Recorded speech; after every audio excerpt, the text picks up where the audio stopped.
This story is titled, My Girlfriend Accused Me of Being Too Cheap for Refusing to Buy Her an Expensive Engagement Ring. Alright, Reddit. So, I've always been a pretty level-headed guy. Nothing flashy about me, just a 29-year-old IT dude who's worked hard for a decent life. No debt, a house I bought on my own, and a practical mindset drilled into me by my dad, Joe. My family's not big on frills. My sister Kelly's the same way. She's a teacher and way smarter than me when it comes to seeing through people. Enter Vanessa, 27 female. We met at a friend's house party 2 years ago. She stood out, fun, energetic, and drop-dead gorgeous. She had this carefree attitude, and I won't lie, I was hooked. She made me feel like life didn't have to be all about planning and spreadsheets. So we started dating, and despite our differences, I thought we balanced each other out. Her family, though? A whole different league. Her mom, Carla, was the kind of person who'd host a baby shower with ice sculptures and monogrammed cupcakes. Her dad, Alan, was a corporate guy who believed money could solve any problem. Vanessa grew up in that world, where luxury wasn't just a perk. It was the norm. While I grew up with my dad pulling double shifts as a truck driver after my mom left, and Kelly and I learned the value of money and how to stretch every dollar. Still, I thought Vanessa and I clicked. She liked how grounded I was, and I loved how she brought a sense of fun into my life. It wasn't perfect. She had her moments where she'd get a little pouty if things didn't go her way. But I figured no one's perfect. Now, fast forward 2 years, and things were good. At least, I thought they were. The topic of marriage came up naturally, and I was ready. Vanessa seemed ready too, but then came the hints. It started small, like her casually mentioning how big her coworker's engagement ring was. 3 carats, she said one day, while we were watching TV. Can you imagine? That's like the perfect size. Not too flashy, but still impressive. I just nodded, thinking it was one of those girl things, where they dream about wedding stuff. No big deal. But it didn't stop there. One day, she sent me a photo of a ring she liked. This is so me, she said. I looked it up. $18,000. I joked about it, saying, that's a car, not a ring. She laughed it off, but her hints got more direct after that. Whenever we were out with her friends, she'd point out someone's ring and say things like, that's cute, but I'd prefer something timeless, like a Cartier solitaire. It got to the point where I felt like I was on some weird game show where the prize was spending my life savings on jewelry. I figured it was just her getting excited about the idea of getting married. I mean, people talk about rings, right? So I decided to talk to Kelly about it. She laughed and said, dude, she's testing you. Don't fall for it. My dad, ever the blunt one, said, a $20,000 ring? What's next? A gold-plated driveway? But I brushed it off. I thought maybe I was overreacting, reading too much into it. Vanessa's not a bad person. She's just different. Then came the family dinner, where the real fun began. Vanessa invited her parents over to get to know me better. I thought it'd be a casual thing, but I walked in to find her mom and dad already there. Vanessa tells us you've been talking about engagement rings, Carla started, smiling like she was hosting a talk show. Do you have something in mind? I wasn't ready for that. I stammered something about wanting to find a nice ring, but not going overboard. That's when Alan chimed in. You can't skimp on an engagement ring. It's an investment. Investment? I almost laughed. Was I buying a house or getting married? I tried to stay polite, but Vanessa jumped in saying, yeah, I showed him a few options, but he's being practical. She said practical, like it was a disease. I could feel the pressure building. Carla smiled and said, a woman's engagement ring is a reflection of her fiancé. It shows how much he values her. Finally, I snapped. I value Vanessa for who she is, not the size of a ring. I think that matters more. Her parents gave each other a look, but Vanessa, she lost it. You're embarrassing me, she yelled. Why can't you just be supportive? I didn't yell back. I just looked at her and said, because this isn't about support. It's about priorities, and mine aren't on a $25,000 ring. Vanessa's face went red, and I could see her struggling to keep it together. But then she said the words that changed everything. If you won't step up, maybe I should find someone who will. The room went silent, and Vanessa looked like she immediately regretted it. But it was too late. I grabbed my keys, said, good luck with that, and walked out. That was the moment I realized that this wasn't just about the ring.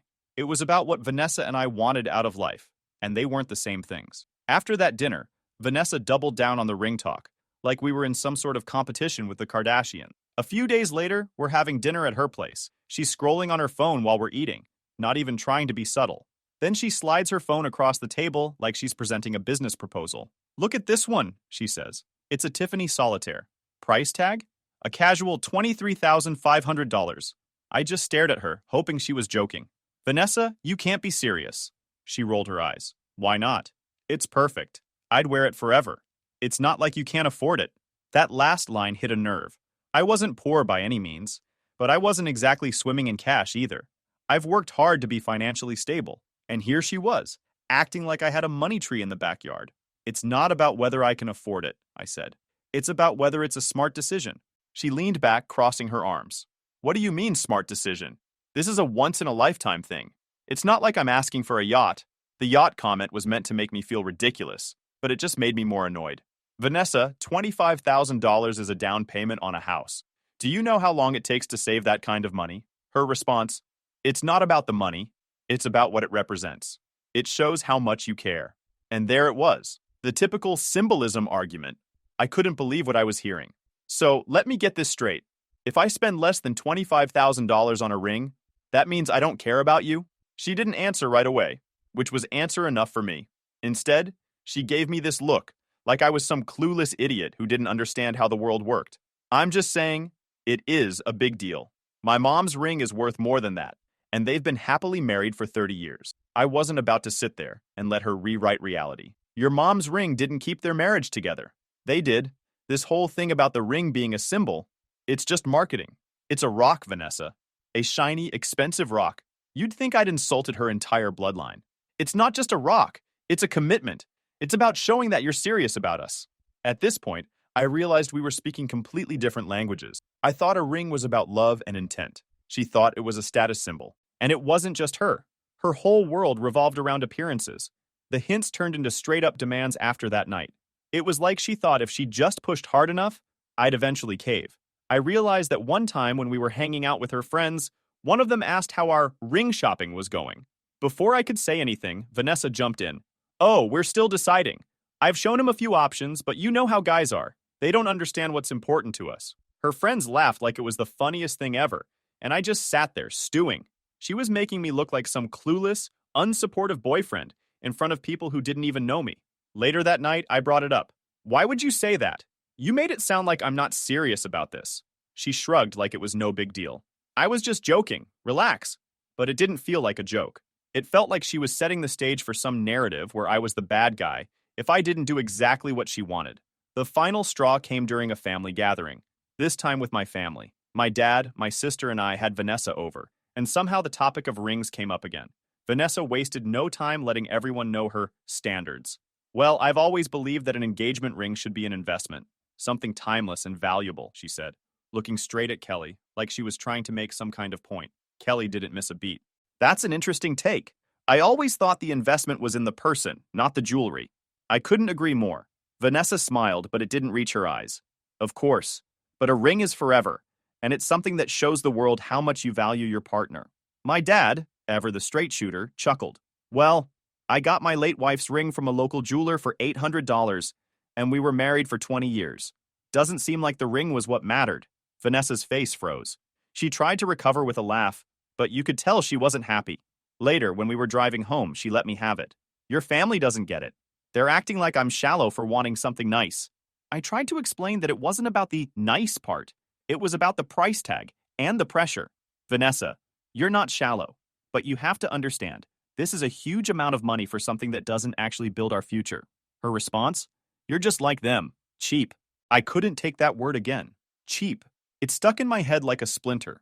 I realized then that this wasn't just a disagreement. It was a fundamental difference in how we saw life, money, and each other. And the worst part?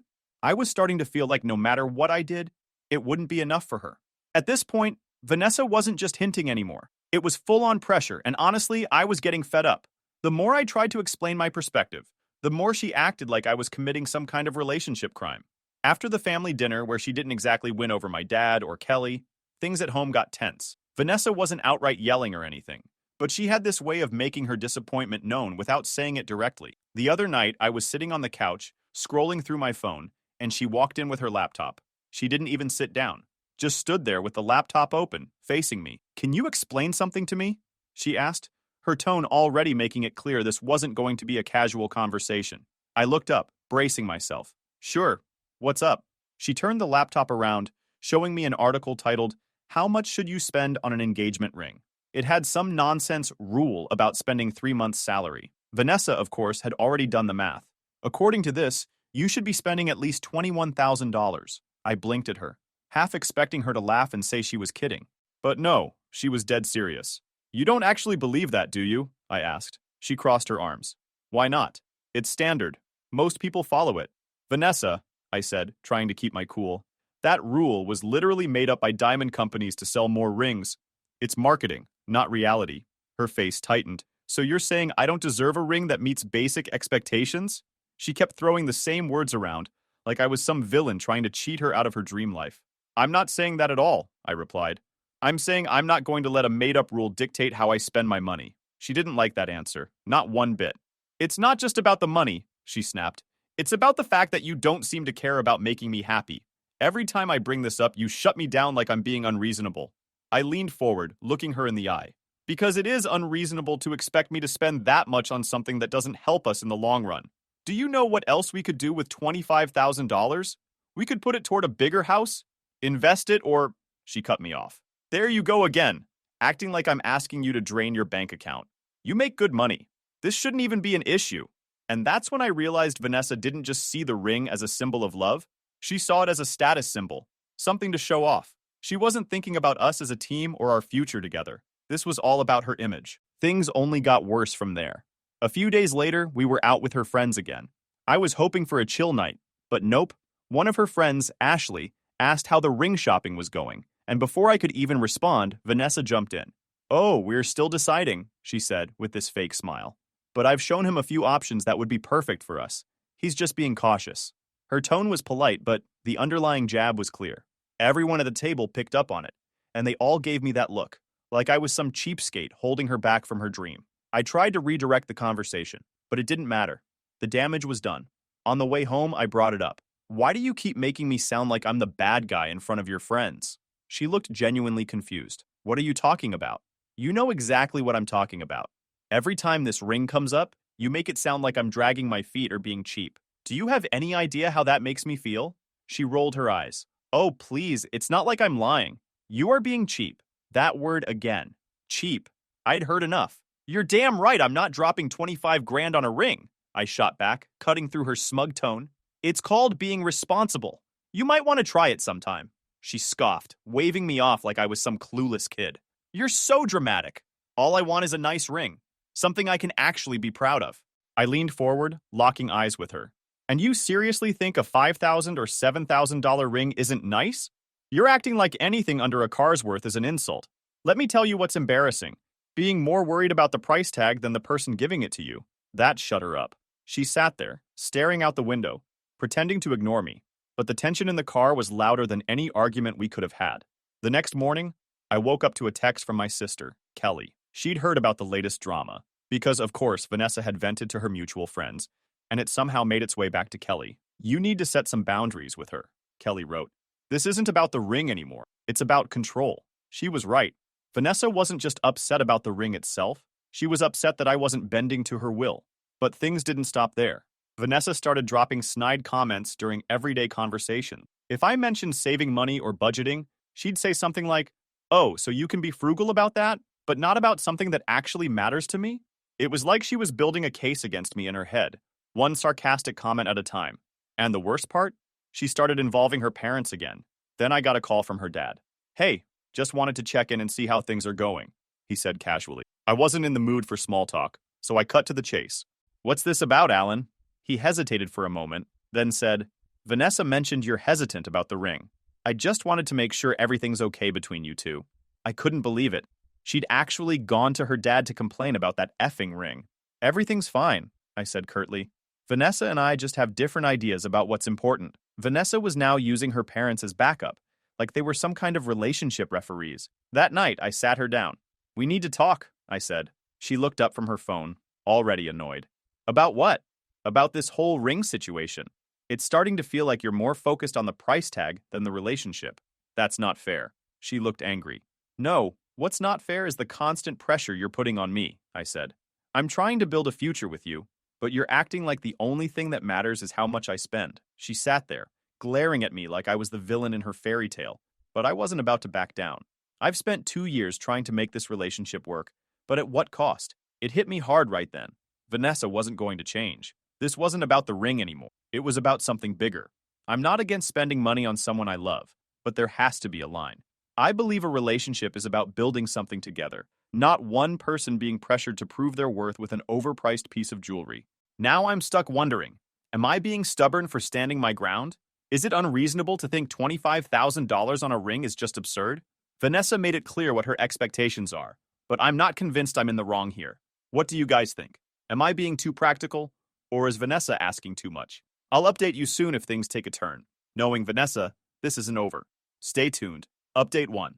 Hey again. So, remember how I said things were tense with Vanessa after that whole ring argument? Well, things didn't just stay tense. They escalated. Big time. I was already on edge from her constant remarks, the involvement of her parents, and this nagging feeling that no matter what I did, it was never going to be enough. But honestly, I wasn't prepared for what came next. It started on a Saturday. I was running errands and had plans to catch up with my dad and sister later in the day. Vanessa texted me while I was out. Hey, can we talk tonight? I've been thinking about us. Now, normally I'd be all for resolving things, but with the way things had been going, I had a bad feeling about it. I replied, sure, let's talk after dinner with my family. Her response was immediate. Why are you spending so much time with them lately? I thought you were committed to building a future with me. That text hit me like a slap in the face. My family wasn't just family to me. They were my support system. They'd been there for me through everything, and I wasn't about to distance myself from them because she was feeling insecure. I ignored the message, finished my errands, and headed over to my dad's house. When I got there, I filled Kelly in on the latest developments. She's losing it, I said, showing her the text. She acts like I'm not allowed to have a life outside of her. Kelly told me that this isn't about your family. She's deflecting because she knows she's in the wrong. Don't let her guilt trip you. Dad chimed in too. Son, if someone doesn't respect your family, they don't respect you. Simple as that. I'd always tried to separate the issues I had with Vanessa from how she interacted with my family, but lately it felt like everything was bleeding together. After dinner, I headed back to my place, ready for whatever talk Vanessa wanted to have. When I walked in, she was sitting on the couch waiting for me. So, you're finally home, she said. Yeah, I told you I was having dinner with my family, I replied, already feeling my patience wearing thin. She didn't waste any time. We need to figure this out. I can't keep feeling like I'm not a priority to you. Not a priority? Vanessa, I've been bending over backward trying to make you happy. The ring, the constant expectations. I'm doing everything I can, and it's still not enough for you. She started yelling, because you don't listen. I'm telling you what I need, and you're acting like I'm asking for the moon. It's not just about the ring. It's about you showing me that I'm worth it. And there it was again. That same argument dressed up in a different outfit. Vanessa, this isn't about your worth. It's about the fact that you're demanding something that doesn't make sense for us financially. If I cave on this, what's next? A $100,000 wedding? A vacation home? Her face hardened. You're exaggerating. I'm not asking for anything crazy. I'm asking for what I deserve. I couldn't take it anymore. Stop using that word. Deserve. You keep saying you deserve this and that, but what about what I deserve? I deserve a partner who values me for who I am, not for how much I can spend on them. That hit a nerve. Her voice rose. Oh, so now I'm some gold digger? Is that what you're saying? I didn't say that, I shot back. But you're making it really hard to see this relationship as anything other than transactional right now.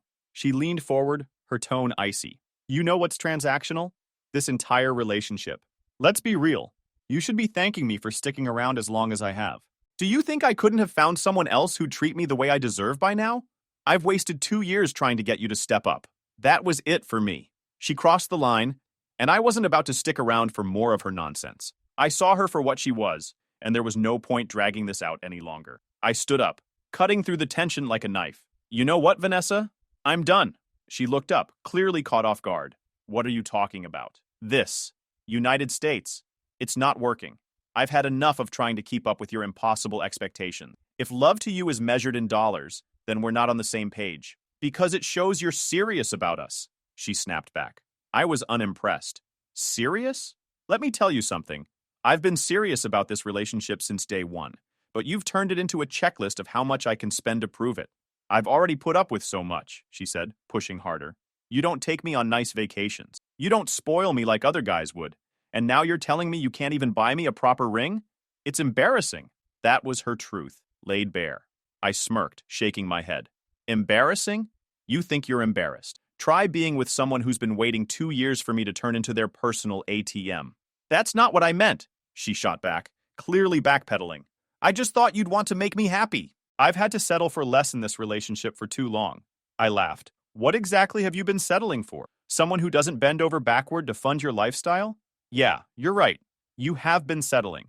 She opened her mouth to respond, but I didn't give her the chance. I've tried, Vanessa. I've tried to make this work, but I can't anymore. I'm done. Her face shifted, desperate to regain control. Wait, you're breaking up with me? Over a ring? I shook my head. Not just the ring. I'm breaking up with you because this whole relationship is one-sided. You want someone to bankroll your life, and that's not me. I deserve a partner, not a gold digger. She tried to push back. So you're just giving up? Throwing everything away because you're too stubborn to compromise? No, I said, grabbing my keys. You can spin this however you want, but I'm done letting you treat me like a paycheck. Good luck finding someone who'll put up with it. Without waiting for her to respond, I walked out the door. She could deal with the fallout on her own. I was done wasting my time. And that is the latest funny how years of a relationship can be shattered in minutes, once and forever. Right now, though, it feels like a weight has been lifted. Maybe I'll post an update if there's more to the story, or maybe this is where it ends. Either way, I'm moving forward and leaving all that drama behind. Update 2. Hey again. Like some of you guessed, Vanessa did not miss a chance to come again begging for me to return. So, I thought walking away from Vanessa and her $25,000 engagement ring demands would be the end of it. I figured she'd move on, maybe trash talk me a little to her friends, and that'd be that. Turns out, I seriously underestimated how far she was willing to go. Right after the breakup, Vanessa didn't waste any time trying to win me back. The very next day, she showed up at my place, looking like she hadn't slept all night. Her eyes were red, and she started crying before I even opened the door fully. Please, just hear me out, she said, clutching a tissue in one hand and her phone in the other, like she had some prepared speech ready to go. I love you, she started. I can't believe this is happening. I don't want to lose you. I know I messed up, but I can't find anyone like you. I don't want anyone else but you. She went on about how she'd been caught up in the moment and how the ring had become a bigger deal than it should have been. It's not about the money, she insisted. I just wanted to feel special, like I was worth it to you. I could see she was trying to pull at my heartstrings, but at that moment I couldn't tell if it was real or just another way to guilt me into caving. She kept saying, "You're everything I've ever wanted," and "I know I can't replace you," but it all felt like too little, too late. I stood there, letting her talk, but I'd already made up my mind. Vanessa, I said finally, this isn't about love anymore. It's about respect, and I don't think we see that the same way. Her face fell, and for a second I thought she might push harder, but instead she just stood there, crying quietly as I closed the door. That was the moment I knew there was no going back. No matter how much she begged or what she said, some things just couldn't be undone. She seemed broken that I almost caved. However, a few days after, I got a couple of texts from mutual friends. Things like, "Hey, I heard about you and Vanessa. Are you okay?" At first, I thought they were just being supportive, but as the messages kept coming, I realized something was off. One friend even said, "I don't want to pick sides, but she's saying some stuff that doesn't sound like you." I didn't know what stuff they meant until a buddy of mine sent me a screenshot of one of her Instagram stories. In it, she wrote something like, "After 2 years of giving everything I had to someone, it's devastating to realize they never loved you enough to commit." I guess some people just aren't ready to grow up. I didn't even have the energy to respond. If she wanted to play the victim, fine. I wasn't going to stoop to her level. But that was just the beginning. A couple of days later, I got called into a meeting at work. My manager looked uncomfortable as he said, "We got an anonymous tip that you've been using company resources for personal projects. It's probably nothing, but we have to look into it." I was stunned. I'd never done anything like that, and I told him as much. He seemed to believe me, but policy was policy, so I had to spend half a day digging through emails and project logs to prove my innocence. By the end of it, my manager apologized, saying, "This was a waste of time. It's obvious you didn't do anything wrong." Still, I knew exactly who was behind it. Vanessa had once joked about how easy it was to make anonymous complaints, saying, "It's the perfect way to get back at someone without them knowing it was you." At the time, I'd laughed it off, thinking she was just being dramatic. Now it didn't seem so funny. She also started going after my family. One night, I got a call from my dad. He sounded more amused than anything, but still, I could hear the frustration in his voice. "You'll never guess who showed up at my house," he said. I sighed. "Vanessa? Bingo. She showed up with some story about how you disrespected her and led her on." I told her I wasn't interested in hearing it, but she wouldn't leave until I practically closed the door in her face. I apologized, but Dad just laughed. Son, I've dealt with tougher people than her. Don't worry about me. But you might want to watch your back. She's got a vendetta. At this point, it felt like my life was turning into a movie. Vanessa wasn't just trying to get back at me. She was trying to ruin me. And the worst part? It wasn't just behind the scenes anymore. One morning, I was scrolling through my social media when I saw Vanessa had posted a long, dramatic post on Facebook tagging mutual friends. In it, she claimed I'd promised her an expensive ring, then humiliated her by breaking things off because I couldn't afford her. She even added a line about how she'd been nothing but supportive, only to be treated like she was disposable. I didn't give a reaction to any of it. Eventually, her reckless efforts started to backfire. People who knew both of us began to see through her. One of her friends messaged me saying, "I'm so sorry she's acting like this. She's been telling everyone you're the bad guy. But honestly, it's obvious she's just bitter." Even some of the mutual friends she tried to turn against me began reaching out. They'd heard enough of her exaggerated stories to realize she wasn't being entirely truthful. One person even said, "Honestly, she's always been into money only. You're probably better off." And they were right. I was better off, but that didn't mean it didn't suck.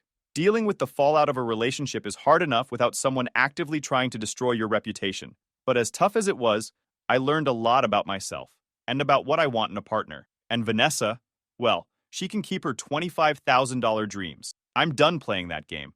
That's it for now. I think she's finally run out of ways to drag me into her drama, but honestly, who knows what the future holds? If anything else happens, I'll be sure to keep you updated. Final update. Hey guys! It's been a few months since I walked away from Vanessa and her diamond obsession. I wish I could say things settled down completely, but she wasn't quite ready to let things go without one final move. If there's one thing I've learned about Vanessa, it's that she has a knack for turning even the most mundane situation into an ordeal. I was finally starting to get back to normal. Work was solid, my family had my back, and the people who mattered knew the truth about what went down. I even started dipping my toes into dating again, cautiously, because trust issues are no joke after something like this. Then, one random Tuesday afternoon, I got an email from Vanessa. The subject line? Reimbursement request. My gut told me it wasn't going to be good. And sure enough, it wasn't. She'd sent me a list of expenses she claimed were related to our relationship. It included everything from clothes she bought to look good for our dates, to gas money for driving to my place, and even half the meals we split. The total? $3,500. At the bottom of her email, she wrote, "Since you've decided to cut ties, I think it's only fair that you reimburse me for the investments I made during our time together. Please send the amount via bank transfer within 30 days. Thanks in advance." Investments? Like she was a venture capitalist and I was some startup she funded? I laughed out loud, but at the same time, I couldn't believe the nerve. Who even thinks this way? I forwarded the email to Kelly, who immediately called me. "Oh my God, she's actually serious, isn't she?" she said between laughs. "I mean, should we send her an invoice for all the emotional labor you put in? Or better yet, all the dinners you paid for?" Dad's take was more direct when I told him. Send her a $1 bill with a note that says, "For your trouble." As much as I wanted to respond with something snarky, I knew better. Vanessa had a way of escalating things, and I didn't want to give her any ammunition to make things worse. So, I replied with a simple, matter-of-fact message. "Vanessa, I'm not reimbursing you for gifts or personal expenses. Relationships aren't transactional. Please don't contact me again." However, since then, things have been quieter. The fallout lingered for a bit, but it faded as mutual friends started seeing her for who she really was. A few even reached out to apologize. One friend said, "Honestly, she's always been like this, entitled and over the top. You dodged a bullet, man. Now, months later, I feel lighter.